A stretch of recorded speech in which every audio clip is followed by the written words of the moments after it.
Assalamualaikum warahmatullahi wabarakatuh. Kami akan mempresentasikan mengenai etnomatematika, khususnya Blangkon Pacul Goang Sidoarjo dan perbedaannya dengan Blangkon di Nusantara. Dengan anggota kelompok yang pertama, Amelia Suryaningsih, yang kedua, Siti Husnul Khotimah, yang ketiga, Ika Ananda Hakiki untuk memenuhi tugas etnomatematika yang diampu oleh Profesor Dr. Mega Teguh Budiarto MPD. Dapat dilihat, ini peta Provinsi Jawa Timur untuk Sidoarjo, tanda panah warna merah.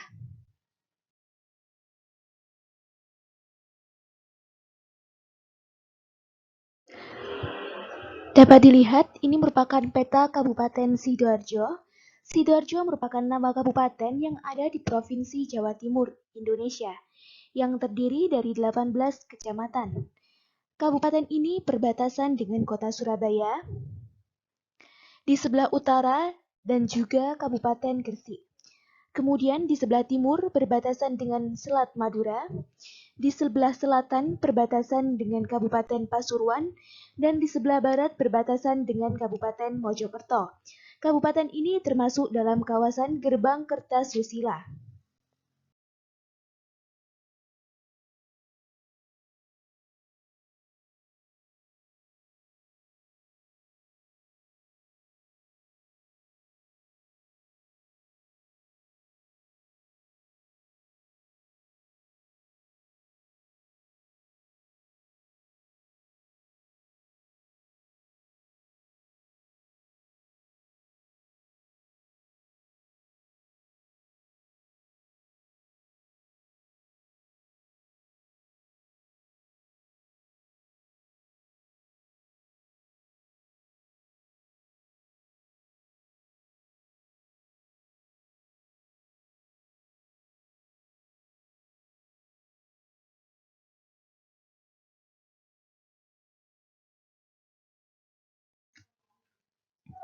Tujuh unsur kebudayaan universal di Sidoarjo. Yang pertama adalah bahasa. Bahasa sehari-hari yang digunakan di daerah Sidoarjo adalah campuran bahasa Jawa dan bahasa Indonesia. Bahasa Jawa yang digunakan juga bermacam-macam, meliputi bahasa Jawa Ngoko, Kromo Inggil, dan Kromo Alus. Banyak masyarakat yang dominan berbicara menggunakan bahasa Jawa yang timbul akibat kebiasaan. Sedangkan yang menggunakan bahasa Indonesia hanya beberapa orang tertentu. Yang kedua adalah sistem pengetahuan. Masyarakat Sidoarjo masih kental dengan kebudayaan suku Jawa. Hal ini dapat dilihat dari penggunaan perhitungan weton dalam berbagai keperluan. Selain itu, masyarakat Sidoarjo menggunakan kalender Jawa yang merupakan adaptasi dari kalender Hijriah sebagai penentu hari baik untuk mendirikan rumah, mengadakan pesta perkawinan, dan sejenisnya.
Yang ketiga adalah sistem kemasyarakatan. Masyarakat Sidoarjo melaksanakan tradisi selamatan dan rewang. Biasanya, masyarakat melakukan tradisi ini saat ada hajatan atau tanggal penting. Selain itu, ada pula acara ruwetan, megengan poso, dan tradisi nyadran. Nyadran ini merupakan adat bagi para nelayan Kupang Desa Balongdowo, Kecamatan Candi, sebagai ungkapan rasa syukur kepada Tuhan Yang Maha Esa. Bentuk kegiatannya berupa pesta peragaan cara mengambil kupang di tengah laut Selat Madura.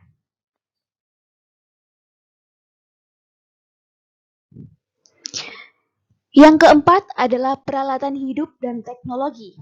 Masyarakat Sidoarjo masih menggunakan berbagai peralatan tradisional untuk keperluan hidup. Masih banyak ditemui penggunaan ulek dan cobek, sabit, cangkul, dan tungku tanah liat untuk kompor. Walaupun demikian, masyarakat Sidoarjo juga menggunakan teknologi modern seperti traktor untuk membajak sawah, mesin geredek untuk mendapatkan beras dan mencabut padi, pemanen jagung, mesin pemeras tebu, dan mesin presto. Untuk unsur kebudayaan universal di Sidoarjo yang kelima adalah sistem mata pencaharian. Perikanan, industri, dan jasa merupakan sektor perekonomian utama Sidoarjo. Udang dan bandeng merupakan komoditas perikanan yang utama kota ini. Sidoarjo dikenal pula dengan sebutan kota petis.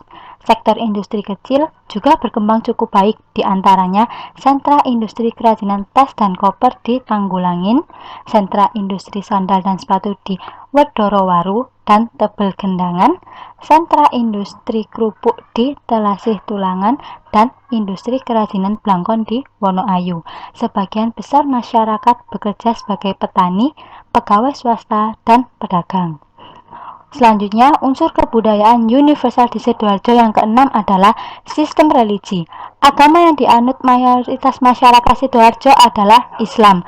Agama lain yang dianut antara lain Katolik, Konghucu, Hindu, Buddha, dan Protestan. Beberapa bangunan tempat ibadah terbesar diantaranya Masjid Agung Sidoarjo, Masjid Jami Al-Abror Sidoarjo, Pura Jala Sidi Amerta, tempat ibadat Tridharma Thong Hok Kyong, dan Gereja Pantekosta Elohim.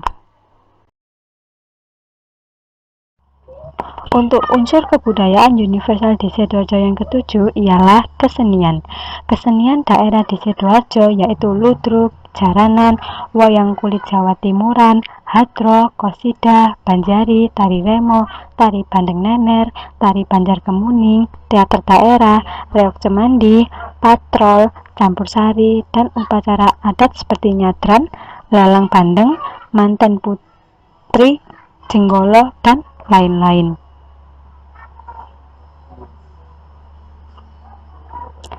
Berikut ini adalah contoh-contoh kesenian yang terdapat pada kota Sidoarjo.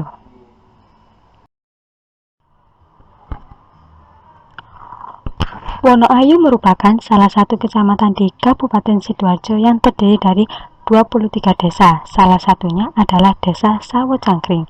Di Desa Sawo Cangkring terdapat sentra kerajinan blangkon khas Sidoarjo yang dikenal dengan nama Blangkon Pacul Goang. Blangkon Pacul Goang diproduksi di beberapa desa di Kecamatan Wonoayu.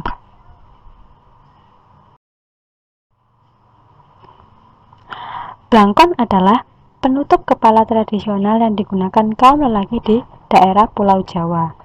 Blangkon berasal dari kata blangko yang merupakan istilah Jawa untuk menyatakan sesuatu yang siap dipakai.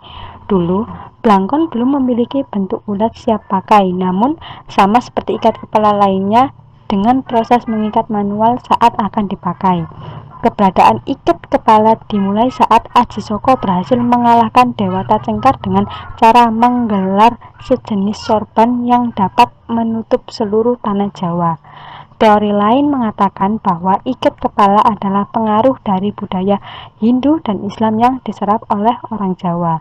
Pada dasarnya, blangkon terbuat dari kain yang berbentuk persegi dengan panjang 105 cm.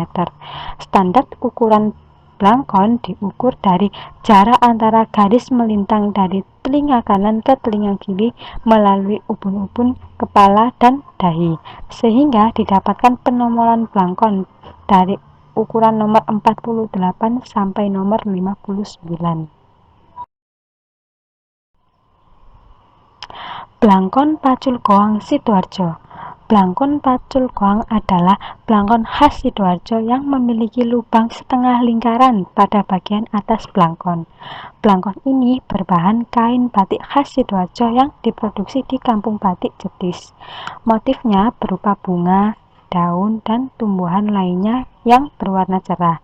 Blangkon ini digunakan saat acara pernikahan, pelengkap busana adat, dan bahkan biasanya dipesan untuk penutup kepala karyawan hotel dan bandara di Sidoarjo. Pengrajin merekrut karyawan dari pemuda sekitar rumahnya. Mereka diberi waktu 1 minggu untuk mempelajari dan mengamati pembuatan blangkon. Pemotongan kain sesuai pola dilakukan oleh pemilik sentral kerajinan sendiri, yaitu Ibu Ririn.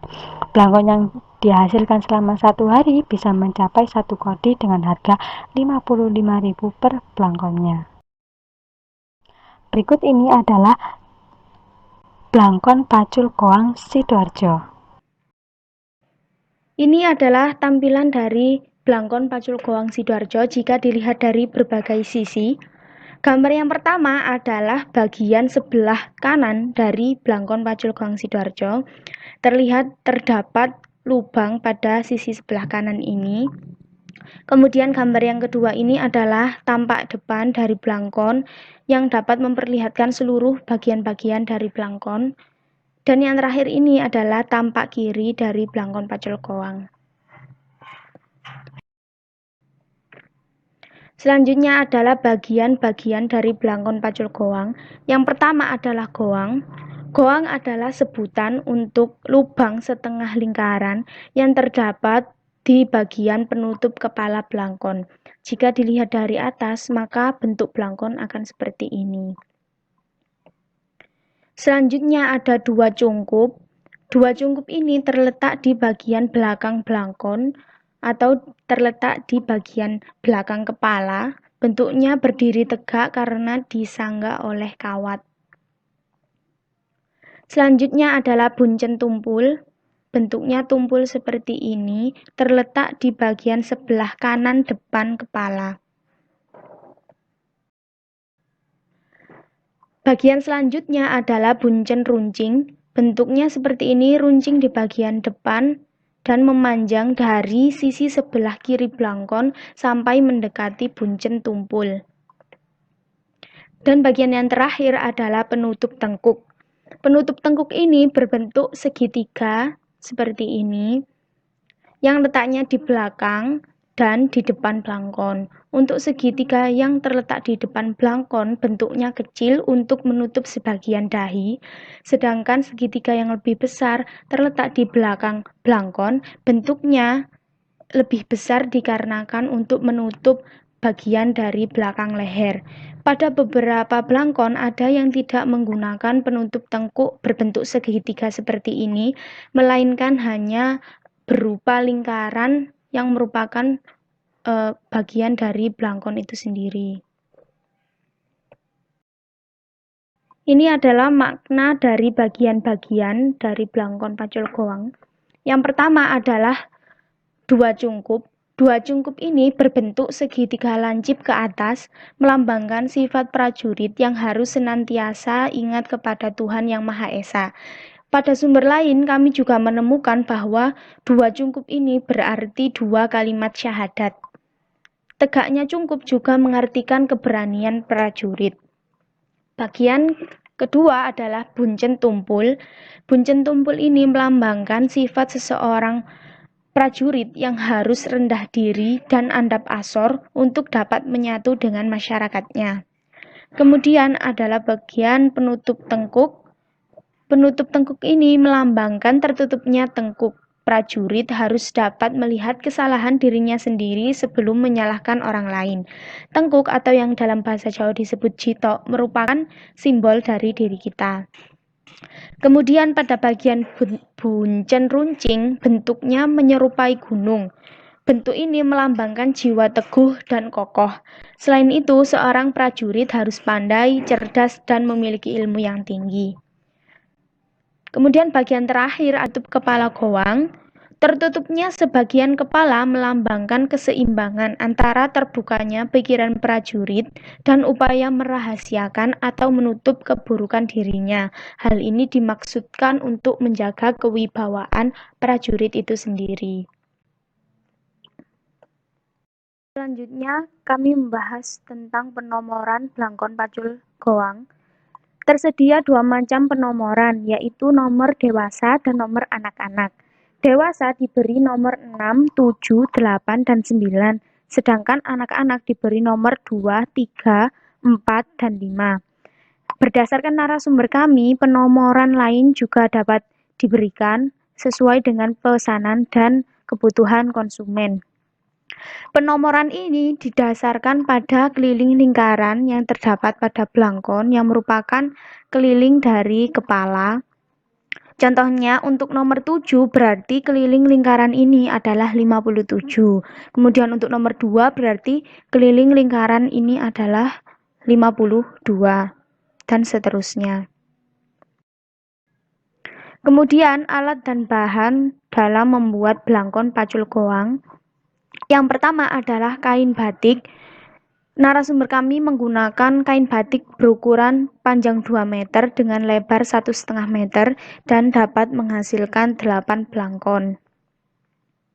Kemudian ada spons, kemudian ada kawat, kemudian lem lateks, lem tembak, kertas pola, dan pemotong. Pemotong ini digunakan untuk memotong kain, memotong kawat, dan juga memotong spons. Kemudian ada cetakan blangkon dari kayu randu. Cetakan blangkon terbuat dari kayu randu tua yang dibentuk tabung dan diamplas permukaannya. Bagian atas cetakan dibentuk menyerupai kepala sesuai penomoran tadi. Bentuknya seperti ini, jadi bagian ini berbentuk menyerupai tabung, sedangkan bagian atas ini merupakan bentuk setengah bola. Jika dilihat dari atas, seperti ini. Nah, karena menyesuaikan dengan nomor, jadi bentuk cetakan itu juga berbeda-beda. Dapat dilihat perbedaan dari lingkaran atau keliling dari blangkon itu sendiri pada cetakan ini. Selanjutnya adalah tahap pembuatan blangkon. Yang pertama adalah pemotongan kain batik sesuai pola. Pola ini digunakan dari kertas pola yang telah dibuat sesuai dengan bagian-bagian dari blangkon. Kemudian ada pemotongan kawat dan spons, penempelan kain batik, kemudian perakitan bagian-bagian dari blangkon, kemudian pengeringan setelah diberi lem dan sejenisnya, dan yang keenam adalah tahap finishing. Di tahap finishing ini adalah tahap untuk mengecek kembali blangkon dan juga membersihkan sisa-sisa lem yang tidak diperlukan.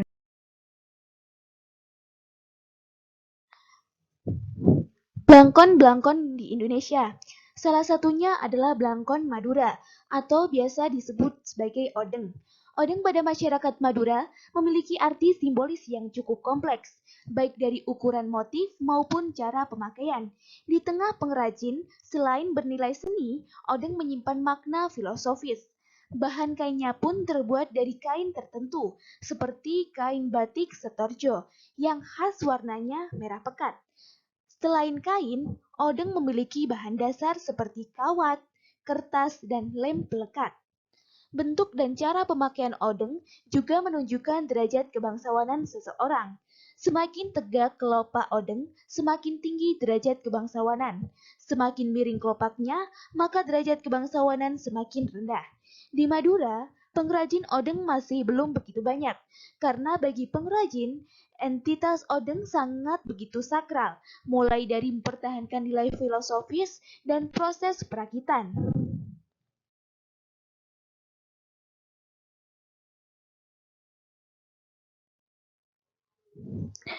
Yang kedua adalah Blangkon Bali.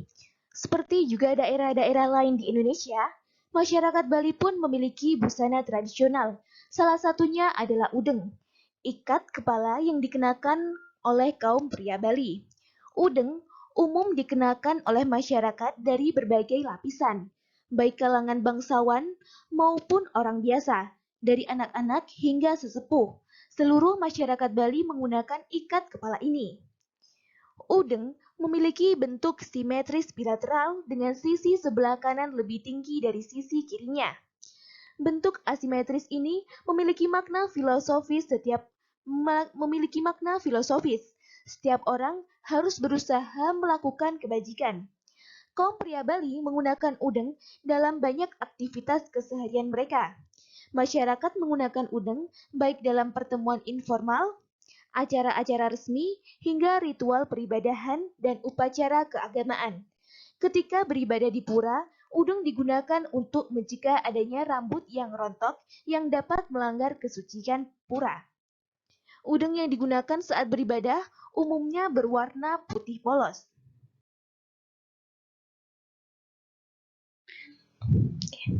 Selanjutnya, Blangkon Yogyakarta. Blangkon Yogya mempunyai mondolan. Mondolan gaya Yogyakarta berbentuk bulat seperti onde-onde. Hal ini dikarenakan pada waktu itu, awalnya laki-laki Jogja memelihara rambut yang panjang, kemudian diikat ke atas seperti patih Gajah Mada. Kemudian ikat rambut disebut gulungan, kemudian dibungkus dan diikat, lalu berkembang menjadi blangkon. Blangkon tersebut kemudian menjadikan salah satu filosofis masyarakat Jawa yang pandai menyimpan rahasia, tidak suka membuka aib orang lain atau diri sendiri.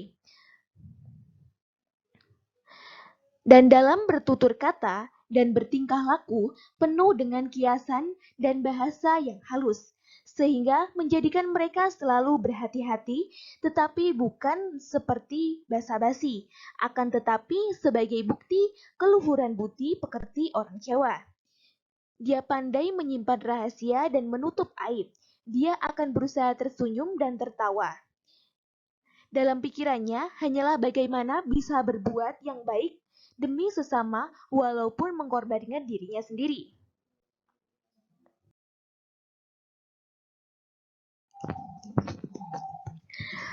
Bentuk blangkon dengan gaya Yogyakarta hanya terdapat 2 buah, yaitu blangkon-blangkon dengan bentuk Mataraman dan blangkon dengan bentuk kagok. Kedua blangkon tersebut terbentuk dari bagian-bagian yang hampir sama, yaitu wiron atau wiru, mondolan, cetetan, kemada, dan tanjunga. Motif-motif yang digunakan dalam pembuatan blangkon antara lain motif modang, blumbangan, kumitir, celengkewengan, jumputan, sido asih, sido wirasat, dan taruntum. Motif-motif di atas adalah motif yang sering digunakan dalam pembuatan blangkon dengan gaya Yogyakarta. Selain motif utama di atas, masih ada motif-motif lain yang sering digunakan dalam pembuatan blangkon. Pemakaian motif di luar motif yang dibuat khusus untuk motif ikat merupakan perkembangan dalam pemakaian motif batik.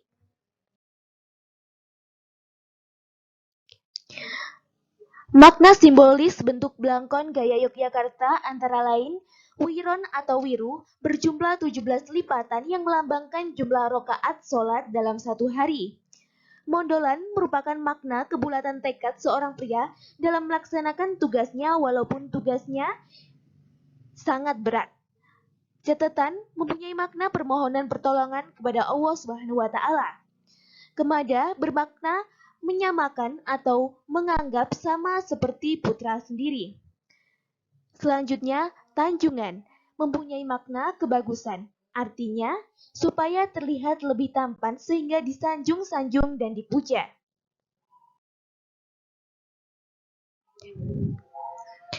Sedangkan makna simbolis motif yang diterapkan pada pembuatan blangkon Yogyakarta antara lain yang pertama motif modang, kedua motif celengkewengan, yang ketiga motif kumitir, yang keempat motif blumbangan, yang kelima motif jumputan, yang keenam motif taruntum, yang ketujuh motif wirasat, dan yang terakhir motif sido asih.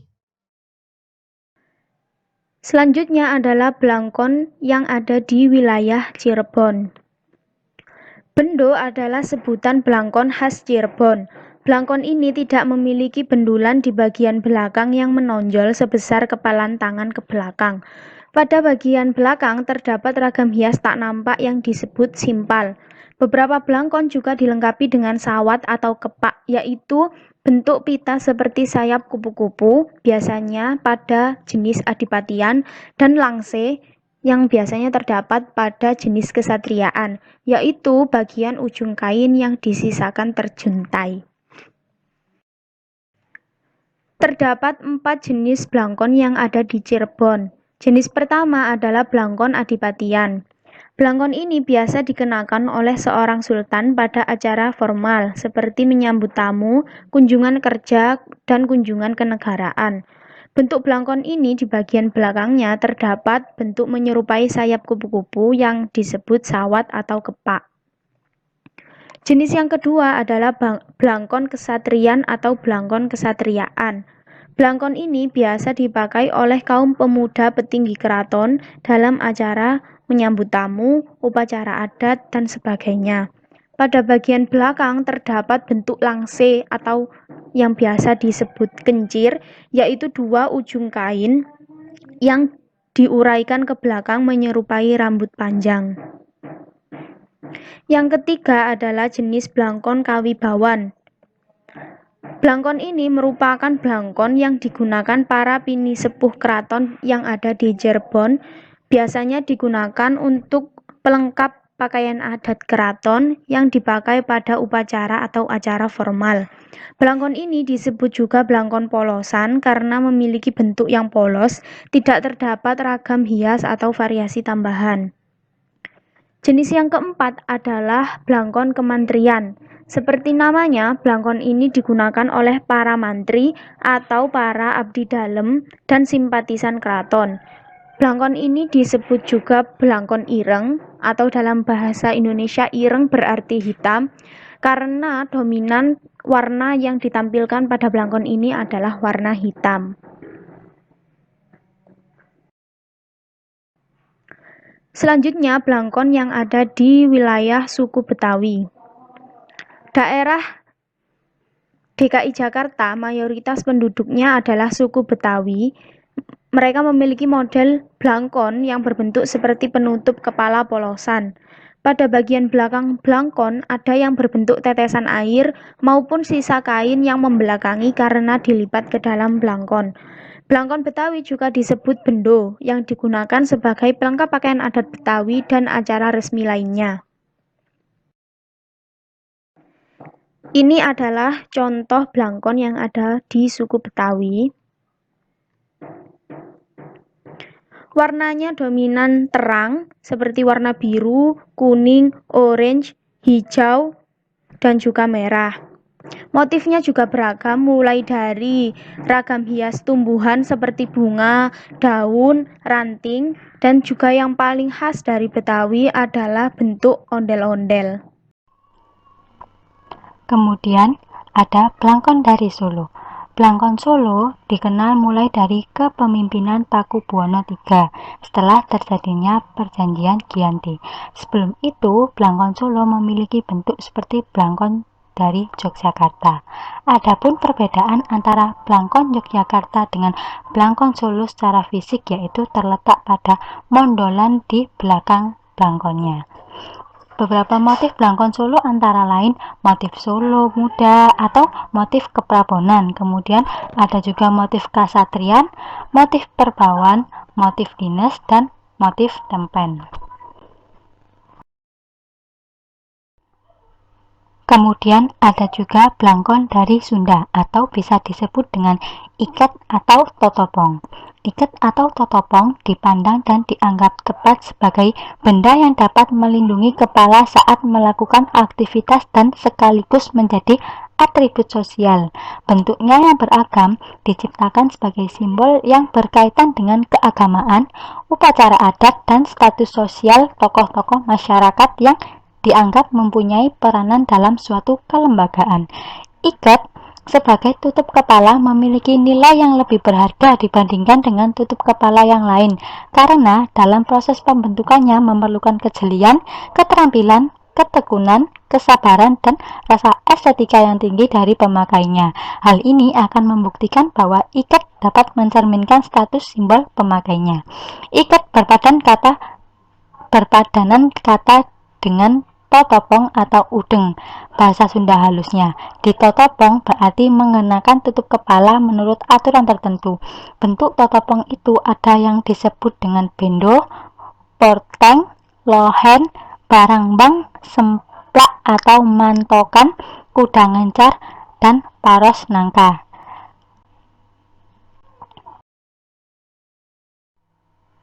Selanjutnya yakni blangkon Surabaya, atau bisa disebut juga dengan udeng, poteh, poncot, miring.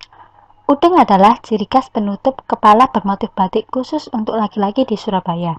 Biasanya, udeng ini dikenakan oleh Duta Wisata Jak Surabaya atau dapat juga dijadikan sebagai oleh-oleh khas Surabaya. Makna yang terdapat pada udeng tersebut adalah dua layar di belakang, bermakna bahwa seseorang yang mengenakannya harus tegas dan tidak menyimpan unek-unek. Sedangkan ilat depan atau segitiga bagian depan menandakan bahwa seseorang yang mempunyai tujuan dalam hidupnya dan berpandangan lurus ke depan. Etnomatematika Blangkon Pacul Goang Sidoarjo. Yang pertama yaitu menentukan unsur-unsur lingkaran. Yang kedua, menentukan panjang jari-jari, diameter, dan luas lingkaran dari keliling lingkaran yang diketahui. Yang ketiga, volume gabungan dari bangun tabung dan setengah bola. Dan yang keempat, menentukan luas permukaan gabungan dari bangun tabung dan setengah bola.